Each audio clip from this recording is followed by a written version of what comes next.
দাদা 3 ওকে ডান। 안녕하세요, 여러분. সালামু আলাইকুম। আপনারা আছেন প্রেবিজ একাডেমি উইথ জয়ন্ত এন্ড আকাশ।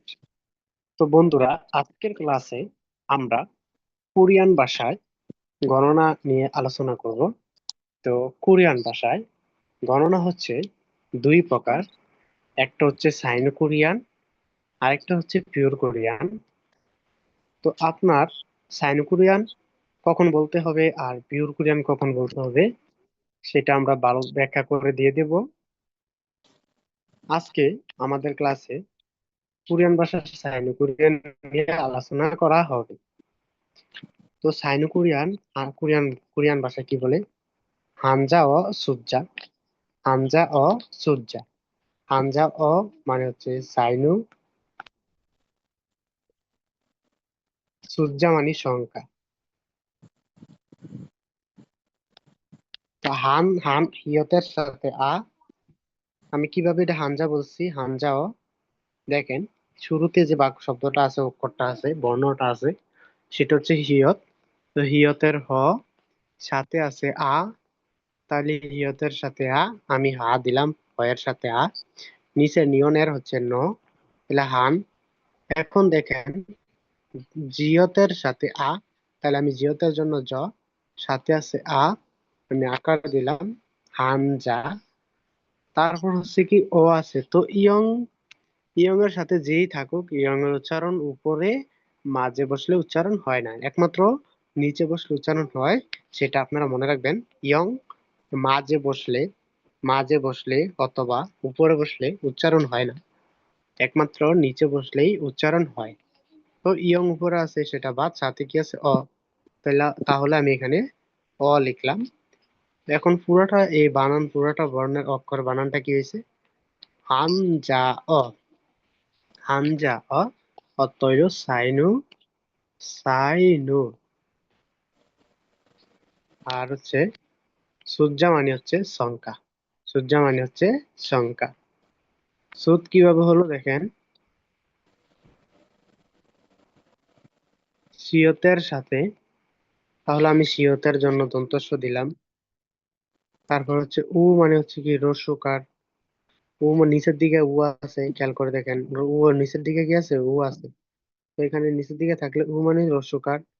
নিচে সিউতের সুত। নিচে সিউত বসলে উচ্চারণ করি। সিয়ত যখন উপরে বসে তখন হচ্ছে নিচে বসলে ত। তো এখন এটা হচ্ছে সুজ্জা। সুদ, তারপরে জিউতের সাথে আছে সুজ্জা। তো হানজা হানজা সুজ্জা সাইনু সংখ্যা বা সাইনু সংখ্যা। ওকে, এখন আমরা কোরিয়ান ভাষা সাইনুতে একেরে কি বলে? আমরা ইংলিশে বলি একেরে ওয়ান। তারপর হচ্ছে বাংলায় বলি এক। এখন কোরিয়ান ভাষায় একে কি বলে সেটা আমরা শিখবো। তো চলেন, ওয়ান রে কি বলে? ওয়ান হচ্ছে ই, নিচে রিউলের ইল। ইয়ং উপরে বসছে, এখানে উচ্চারণ হবে না। যেহেতু এখানে আছে সিঙ্গেল, তো এখানে হবে। আর রিউল নিচে বসলে হবে। তো তারা সাইনো কোরিয়ানে একেরে বলে ইল। একেরে কি বলে? ইল বলে। তারপর দেখেন, দুই হচ্ছে ই। কিভাবে হলো? ইয়ং কিন্তু মাঝে বসছে, উপরেও বসে নাই, নিচেও বসে নাই। উপরেও বসলে উচ্চারণ হবে না, মাঝে বসলেও উচ্চারণ হবে না। তো এখন ইয়ং ওখানে বাদ। ইয়ং কি এখানে উচ্চারণ হয় না। তো ইয়ং বাদ, এখানে কি আছে? আছে। তো এটা এই কারণে এখানে হচ্ছে ই। তো দুইয়েরে তারা কি বলে? দুইয়েরে বলে। একেরে বলে ইল, একেরে বলে ইল, দুইয়েরে বলে ই। তারপরে দেখেন, তিনেরে কি বলে? তিন হচ্ছে সাম। তিন হচ্ছে সাম। কিভাবে সাম হলো? সিয়তের সিয়ত আছে, সিয়ত উপরে বসলেই দন্ত তারপর হচ্ছে সাথে আছে আ। আ মানে হচ্ছে আকার, নিচে মিয়ম আছে, মিয়মের হচ্ছে ম। মিয়ম নিচে বসলে ম, উপরে বসলে ম। এখন তিনের কি বলে? সাম বলে। তারপর দেখেন চারের কি বলে? চারের বলে হচ্ছে সা। কিভাবে সা হলো? সিয়তের সাথে আ, সিয়তের সাথে আ উচ্চারণ হবে সা। তো সিয়তের হচ্ছে দন্ত স, সাথে আছে আ, সা। সা হচ্ছে চার। এখন দেখেন পাঁচের কি বলে? পাঁচ হচ্ছে উ। ইয়ং উপরে বসে উচ্চারণ হয় না, উটা নিচের দিকে আছে, তো উ যেহেতু নিচের দিকে আছে তো সেটা তো উচ্চারণ হবে, কিন্তু ব্যঞ্জন বর্ণ ইয়ং এর উচ্চারণ হয় না। ব্যঞ্জন বর্ণ ইয়ং উপরে এবং ডানে বসলে, কোনো স্বরবর্ণের উপরে এবং ডানে বসলে উচ্চারণ হয় না, কিন্তু স্বরবর্ণের নিচে বসলে উচ্চারণ হয়। এখন এটা হচ্ছে উ। উ কিভাবে হলো সেটা আমরা বুঝলাম, ইয়ং বাদ নিচে উ আছে, উ। তারপর দেখেন ছয়ের কি বলে? ছয় হচ্ছে ইউক। ইউক কিভাবে হলো? ইয়ং উপরে বসলে আমরা জানি এখন উচ্চারণ হয় না, এখানে শুরুতে আছে ইয়া। তাহলে আমি এখানে ই অ, ই অ। নিচে গিয়কের হচ্ছে গিয়ক বসছে, খেয়াল করে দেখেন এখানে গিয়ক বসছে, গিয়ক। তাহলে এটা হচ্ছে ইয়, এটা হচ্ছে গিয়ক। তো গিয়ক নিচে বসলে ক। তাই ই, ইয়, ইয়, ক। ইয়ক হচ্ছে ছয়। ইয়ক, ইয়ক, ইয়ক হচ্ছে ছয়। তারপর দেখেন সাতের কি বলে? সাত হচ্ছে সিল। এখন সিল কিভাবে হলো? সিয়ত এখানে উপরে বসছে যে চিহ্নটা সেটা হচ্ছে সিয়ত। তো সিয়ত উপরে বসলে হচ্ছে স, তারপর সাথে আছে ই, তাহলে সরিষিকার সি। নিচে হচ্ছে রিউলের ল, রিউলের ল। এ হচ্ছে সিল। আবার সিলও বললেন না এটা, হ্যাঁ, এটা হচ্ছে সিল। সাতের তারা কি বলে? সাতের তারা সিল বলে। তারপর দেখেন আট। আটের কোরিয়ান ভাষায় কি বলে? আট হচ্ছে ফাল। কিভাবে ফাল হলো? ফিওফের ফ, সাথে আছে আ, মানে হচ্ছে আকার, নিচে রিউলার ল, এ ফাল। ফাল হচ্ছে আট, ফাল হচ্ছে আট। তারপর দেখেন নয়ের কি বলে? নয় হচ্ছে কু। গিয়কের হচ্ছে খ, গিয়ক উপরে বসলে বা শুরুতে যদি কোনো শব্দ দেখেন, মাঝে বসলে গ। আচ্ছা গিয়কের একটু জানি, গিয়ক শুরুতে থাকলে খ, মাঝে বসলে গ, আর নিচে বসলে ক। তাহলে গিয়কের কিন্তু তিন রকম ভাবে উচ্চারণ করবেন। গিয়ক যখন কোনো শব্দের শুরুতে দেখবেন তখন আপনাকে খ এর মতো উচ্চারণ করতে হবে। গিয়ক যখন মাঝে দেখবেন তখন আপনাকে গ এর মতো উচ্চারণ করতে হবে। গিয়ক যখন নিচে দেখবেন তখন আপনাকে ক এর মতো উচ্চারণ করতে হবে। আশা করি বুঝতে পারছেন সবাই। এখন দেখেন গিয়ক যেহেতু উপরে আছে আর কোনো আগেও নাই শব্দ, অক্ষর আগেও নাই, পেছনেও নাই, সামনেও নাই। এখন গিয়কের হচ্ছে খ, নিচে হচ্ছে উ। উ মানে হচ্ছে কি? রস্য, মানে রস্যকার। তো খু, উ হচ্ছে নয়। তারপর দেখেন শিব। শিব কিভাবে শিব হলো?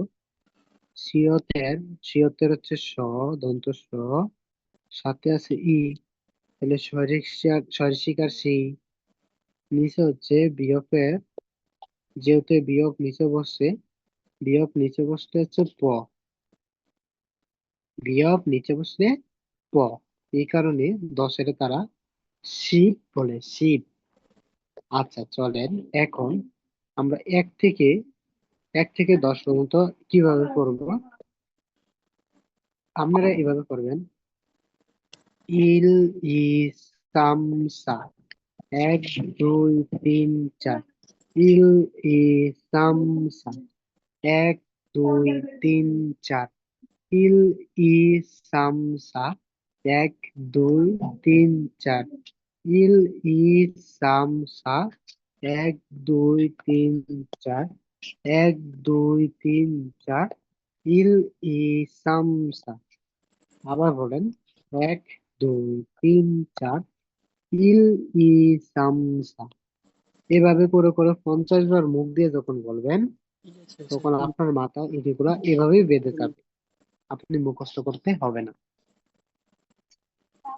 তারপর দেখেন আমরা 1 থেকে 4 পর্যন্ত মনে রাখার আবার বলি। 1 2 3 4। ইল ইসামসা, 1 2 3 4। ইল ইসামসা, 1 2 3 4। ইল ইসামসা। ওকে। তারপর দেখেন আমরা 5 6 কিভাবে মনে রাখবো। 5 6 7। 5 6 7। উ ইউক সিল পাল, 5 6 7 8। উ ইউক সিল পাল, 5 6 7 8। উ ইউক সিল পাল। উ ইউক সিল পাল, 5 6 7 8। উ ইউক সিল পাল, 5 6 7 8। ওকে। তারপর দেখেন 9 10 খুশি, 9 10 খুশি। খুশি। 9 হচ্ছে খু, 10 হচ্ছে শিব, 10 হচ্ছে শিব। আবার একটা দিই। 1 2 3 4। ইল ইসামসা, 1 2 3 4। ইল ইসামসা, 5 6 7 8। উ ইউক সিল পাল, 5 6 7 8। উ ইউক সিল পাল, 5 6 7 8। উ ইউক উ ইউক সিল পাল। ওকে। এখন 9 নাম্বারটা হচ্ছে 9 10 খুশি, 9 10 খুশি। 9 10 খুশি, 9 10 খুশি। 9 হচ্ছে খু, 10 হচ্ছে শিব। তো আজকে আমরা যে 1 থেকে 10 পর্যন্ত পড়ছি, এই ভিডিওটা আপনারা বাসায় 5 থেকে 7 বার দেখবেন, তখন অটোমেটিকলি আপনাদেরকে মাথায় এভাবেই গেঁথে যাবে। আপনি আর পড়া লাগবে না, মুখস্থ করা লাগবে না। ওকে। আচ্ছা। তারপর দেখেন আমরা যদি 1 থেকে 10 পর্যন্ত পারি, অবশ্যই আপনি কোটি কোটি টাকা গুনতে পারবেন অজ্ঞান ভাষায়, যদি 1 থেকে 10 পর্যন্ত গণনা পারেন। তো আজকের পড়া হচ্ছে 1 থেকে 10 পর্যন্ত অজ্ঞান ভাষা, 1 থেকে 10 পর্যন্ত। আগামী দিন আমরা কিভাবে 11 বলতে হয়, 15 বলতে হয়, 19 বলতে হয়, 22 বলতে হয়, 23 বলতে হয়, ওইগুলা নিয়ে আমরা আলোচনা করব। তো আজকে হচ্ছে আমাদের এই 10টাই করে থাকবে। সবাইকে অসংখ্য খামসামনিদা। ভালো থাকবেন।